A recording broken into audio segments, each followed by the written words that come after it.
Don't forget to like and subscribe. Let's begin. On a bitterly cold winter evening, an elderly African-American woman was surprised to see a member of a motorcycle club and his young wife holding their shivering newborn. She paused for a moment, but the infant's soft whimper compelled her to move. She unlocked her door, welcomed them inside, gathered the child into her arms, and said quietly, "You are safe here." 7 days later, the rumble of many Harley-Davidsons filled the street outside, and the events that followed moved her to tears. A severe snowstorm had engulfed the small city like a furious ghost, devouring streetlights and covering vehicles in deep white layers. Icy power lines had collapsed, casting the entire area into blackness. Yet, in the simple home on the corner of Oak Avenue, a warm golden light shone from the windows, cutting through the storm's gloom like a signal of comfort. Eleanor Davies moved gently through her compact kitchen, her aged hands placing another piece of wood into the antique stove that had been her companion through 7 winters alone. At 74, Eleanor's actions showed the careful calm of a person who understood that hastiness often led to sorrow. Her gray hair arranged in the same tidy style from her years as an educator. The home felt overwhelmingly silent without her husband Robert's comforting company. The quiet had become even more profound since their son David had chosen a reckless path over family life, visiting only when he needed money. His wife Chloe would often stand behind him during these encounters, offering critical remarks about rural existence while assessing the worth of each possession. Eleanor's eyes moved to the shelf where Robert's image smiled back at her, his arm around her on their marriage anniversary. Next to it rested a small handmade wooden container he had crafted. Within it, enveloped in soft paper, was a set of small cream-colored booties, the sole physical memory of the grandchild she had cradled for just 3 brief days before illness took him. The urgent knocking on her entrance cut through the storm's roar like a plea, followed by the distinct cry of a baby that seemed to reach directly into Eleanor's heart. She moved quickly toward the noise. Through the ice-covered pane, she could see 2 shapes pressed together against the gale. "We need help, ma'am," said a voice that was rough and deep, filled with a fear so potent it made Eleanor's heart ache. "Our little girl can't handle this cold much longer. We just require a warm place for her." The man was very large, his wide shoulders stretching a denim vest bearing emblems she couldn't identify in the dark. Held close to him was the source of the crying that tugged at Eleanor's spirit. Behind him stood a young woman likely in her mid-20s, her slender form trembling, her light jacket drenched. "We already tried for other homes," the woman said, her voice cracking from tiredness and anxiety. "One person saw Jake's vest and closed the door before we could speak. Please, I'm pleading with you. My daughter is just 6 weeks old, and she's so cold I can hardly sense her breaths." Eleanor's fingers rested on the lock, her thoughts filled with cautions about unknown visitors after dark. But hearing the infant's weakening sounds, every motherly feeling that had been still since her grandson's passing surged back powerfully. The lock turned with a sound that resonated through the home, and Eleanor opened the door completely, allowing the heat from her kitchen to flow into the cold night. "Come in quickly, all of you," she stated, her tone carrying the kind firmness she had used with many pupils. "No baby belongs in weather this harsh."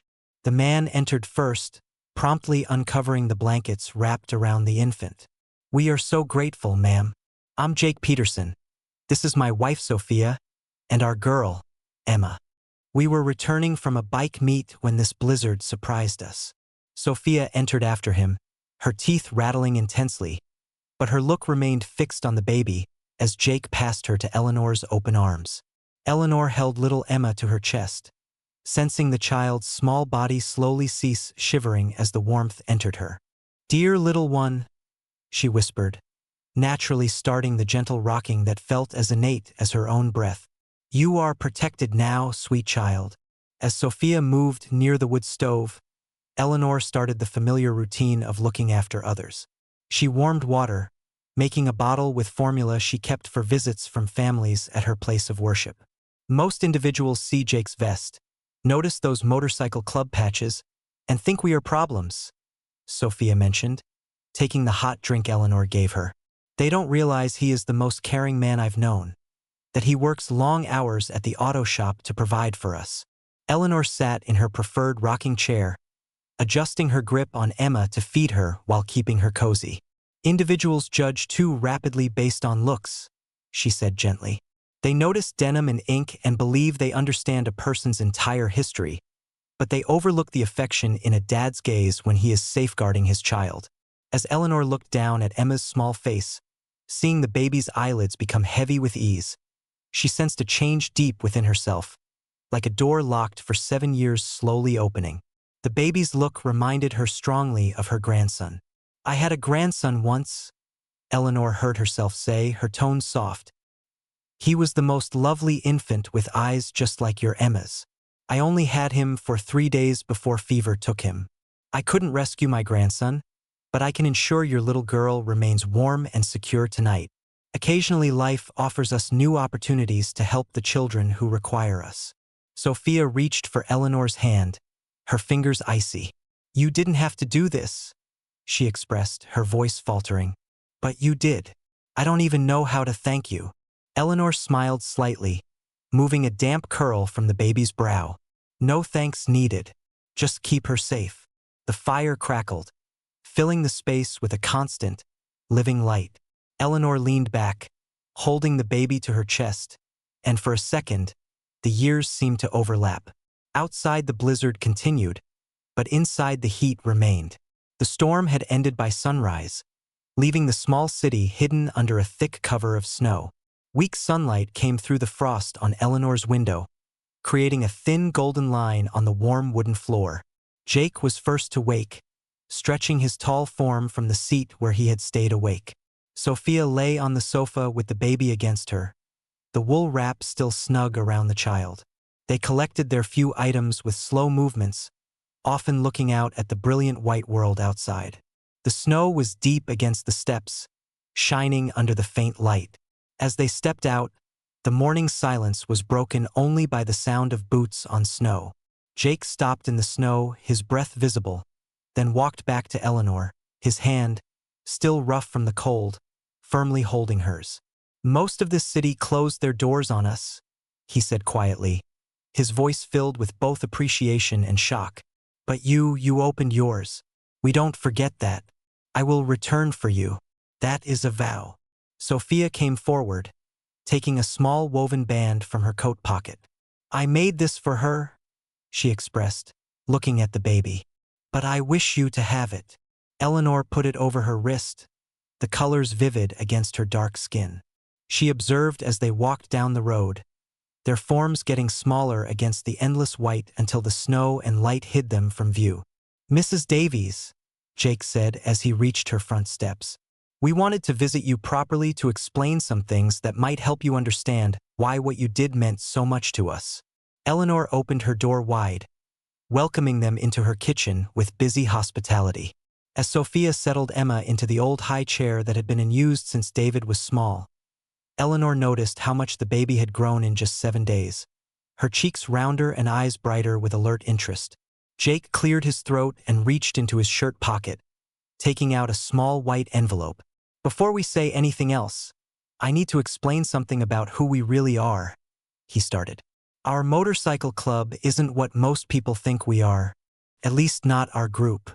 We are bike lovers who enjoy the freedom of the road and the friendship that comes from sharing that passion." Sophia nodded, bouncing Emma gently on her knee. "We are not criminals or agitators," she expressed, her eyes meeting Eleanor's with direct truth. "Jake is a mechanic at Peterson's garage downtown, and I give piano lessons to kids in our community. We ride with the club because they are our family, because they share our values about loyalty and assisting people who need it." "This is too much," Eleanor whispered. "I didn't help you because I expected any payment. I helped because it was the correct thing to do." Jake shook his head with mild determination. "This isn't about what you expected or what we owe," he said firmly. "This is about what our community values and how we choose to honor people who represent those values. You showed us that there are still individuals who judge others by their deeds rather than looks." Sophia leaned forward sincerely. "Besides the money, we'd like to do some work around your house if you'll allow us," she expressed, Pointing toward the window where Eleanor could see several motorcycles parked along the street. Their riders were getting off with tools and gear. We have builders and painters and wiring experts in our group. All skilled workers who are keen to donate their time and abilities. Little Emma began to crawl across the kitchen floor with determined focus, pulling herself up using Eleanor's skirt for support. Her bright green eyes shining with joy as she reached small hands toward the woman who had saved her. Eleanor's heart melted completely as she lifted Emma into her arms, feeling the solid weight of a healthy baby settling against her chest. "My goodness, sweet pea," she murmured. "Look how big you've gotten in just 1 week." The baby's reply was a happy giggle that filled the kitchen with pure delight, and Eleanor found herself laughing along with tears of happiness streaming down her cheeks as she realized how much she had missed holding a child.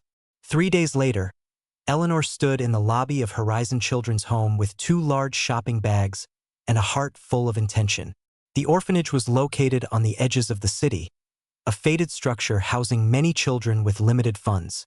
She had called ahead to speak with Director Helen Reeves, who had been managing the facility for over 10 years, with more compassion than money. Mrs. Davies. The chorus of young voices that welcomed her arrival made Eleanor's face brighten with real joy. Grandma Ellie called out a boy of about 7 whose missing front teeth gave his words a charming sound that made Eleanor's heart jump with memory of David at that age. The sight of club motorcycles parked outside her house for 3 consecutive days had not been missed by neighbors who thought that associating with the wrong kind of people showed poorly on one's character, regardless of situation. The rumors that had moved through the city like smoke on a calm night eventually reached a small, poorly lit apartment on the far side of the county. Chloe was the one to deliver it, her voice sharp with that specific kind of satisfaction that comes from hurting without acting. "Your mother's been keeping friendly with a bunch of bikers," she expressed, leaning against the kitchen counter with her arms crossed. "They fixed her roof, gave her money too, I hear, probably concealing it somewhere in that old house of hers." Chloe's eyes glittered as if she'd been waiting for exactly that. It was well past midnight when they reached Eleanor's street. The air was cold and still, the moonlight pale against the repaired roof that gleamed faintly from the work. Chloe stepped through the front gate first, her heels clicking on the path. She looked up at the small house and let out a laugh that was more like a sneer. "This is it. This is what you're so proud of," she said loudly, glancing at David as if daring him to disagree. Inside, the smell of wood smoke lingered in the air. David moved through the narrow hallway, opening drawers, pushing aside boxes, his movements unsteady from drink. He stopped when his eyes fell on a framed wedding photo sitting atop the old wooden cabinet. His father in a dark suit, his mother in white, both smiling in a way David had not seen in years. His hand hovered above it, fingers curling in hesitation. Chloe came up behind him, snatched the frame before he could decide, and with a swift motion tore the photograph clean down the middle. The sound of paper ripping seemed to cut through the air like a blade. "Don't go soft now," she said coldly. "You need money, not memories." David stared at the pieces in her hand, something unreadable flickering in his face before the liquor drowned it again. He turned and drove his fist into the cabinet door, splintering the wood, the sound sharp and final. From the doorway, Eleanor's voice was low but steady. "David," she said, stepping into the light. Her nightgown brushed with the shadow of the fire behind her. She knelt to gather the torn pieces of the photo, cradling them in her hands as though they were something living. "That was your father and me our wedding day. It's all I have left of him." David looked away, jaw set. She straightened, holding the photo to her chest. "I kept only a little of what they gave me," she said quietly. "The rest went to the orphanage, to children who have no one." David let out a short, bitter laugh. "The orphanage? Your old mom, still dreaming like you can save the world." Her eyes softened despite the sting in his voice. "I only want you to live well, David, like you used to when you were a boy who'd run home to tell me every little thing." But David was already shaking his head, the moment slipping past him. "This place is mine," he said flatly. "One way or another." Chloe's hand slipped into the crook of his arm, her smirk returning as if the conversation had been decided. When they left, the door hung slightly ajar, the cabinet's broken door yawning open like a wound. Eleanor stood alone in the living room, the torn photo pieces still pressed against her chest. She lowered herself into the chair by the fire, the wood crackling softly, and let her tears fall without sound.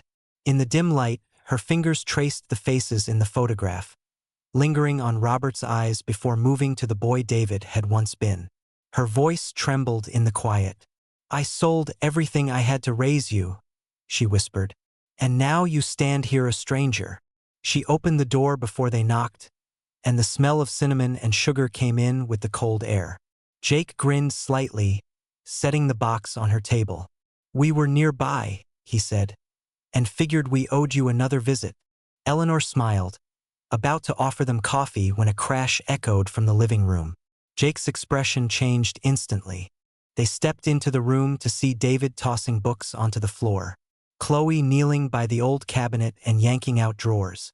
The fire in the stove was barely alive, its warmth fading because a piece of kindling had been kicked across the floor. David started to puff up his chest, his shoulders squaring as if to step forward, but something in Jake's eyes made him pause. Jake didn't shout or move closer. He just stood there solid and unmoving the way a tree holds its ground in a gale. Without breaking his gaze, Jake reached into his pocket and pulled out his phone. He made a short call, no more than a few words. Minutes later, the sound of engines grew in the distance. One, then three, then more, until the entire street vibrated with the deep rolling thunder of over a dozen bikes. Headlights cut through the thin winter sunlight, flooding the front yard with harsh beams. The rest of the club had been preparing for a charity ride nearby, and they arrived now in a formation that spoke of discipline and purpose. The man at their head was older, with silver streaks in his beard and eyes that missed nothing. He stepped forward, removing his gloves, his voice carrying over the idling engines. "Mrs. Eleanor is our friend," he said, looking from David to Chloe. "She's an honored name in our group. You'd be wise not to test the strength of that." From across the street, curtains shifted as neighbors peeked out. Some had their mouths open in disbelief. No one had seen this side of the bikers before, this tight-knit, almost ceremonial solidarity. When the cruiser pulled away, Jake turned to her, his voice softened, the edge gone. "I'm sorry you had to see that," he said. Eleanor reached out and took his hand. Her fingers warmed despite the chill in the air. "You're his mother," he said. "I get it. You don't stop hoping, no matter what."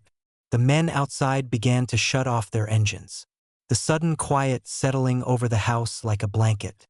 For the first time that day, the fire in the stove flared back to life, and the smell of cinnamon from the pastries seemed to linger, mingling with the warmth as if trying to push the cold away.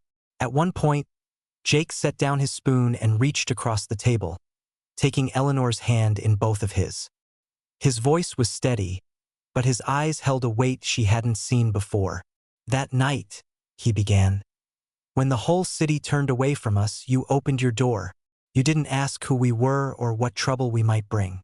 You just let us in. I can't be your son. Not in the way David is. But," he paused, searching her face, "if it's all right with you, I'd like to call you Mom." The words came so simply without ceremony, but they caught in Eleanor's chest like a sudden gust of wind. She felt her eyes sting, and before she could stop herself, she was out of her chair, leaning forward to wrap her arms around him. Later, when the house was silent again, she settled into her chair by the stove. The fire had burned low, its light flickering against the worn floorboards. In her lap lay the small creased photograph of David from years ago, his smile unguarded, his hair a little too long, the boy he had been before life's harder edges found him. She traced the outline of his face with her fingertip and whispered, "My son, I'm still waiting for you." She didn't hear Jake come back in until his hand was resting gently on her shoulder. He didn't speak right away, and she didn't look up. They stayed like that for a moment, her eyes on the photograph, his steady presence behind her, until the fire popped and sent a small ember skittering across the grate. Only then did she lift her gaze and meet his, seeing in his expression an understanding that didn't need words. Eleanor kept her door open, not just for them, but for anyone who knocked. A traveler caught in bad weather, the young couple from down the road, whose heater had broken. Even the mail carrier, when the snow was too deep for his truck, found a cup of coffee waiting for him by her stove. The fire never went out for long. It became more than warmth for her. It was a quiet symbol that there would always be a place in this world where kindness was not conditional. In Eleanor's little house at the edge of the city, the sound reached her before the riders did. She stepped onto her porch, pulling her shawl tighter around her shoulders, and listened as the engines drew near. When they passed, several riders lifted a hand in greeting, and she smiled, feeling the steady beat of their presence in her chest, even after the last bike had gone. The firelight glowed on the bracelet around her wrist. The baby's laughter still lived in her memory, and in that moment, she knew the warmth she kept alive here would outlast even the coldest winter. The city might still whisper, the road might still take people away, but as long as the fire burned, the door would stay open. And somewhere in the distance, the low thunder of motorcycles would remind them all that one act of kindness can carry farther than anyone ever expects.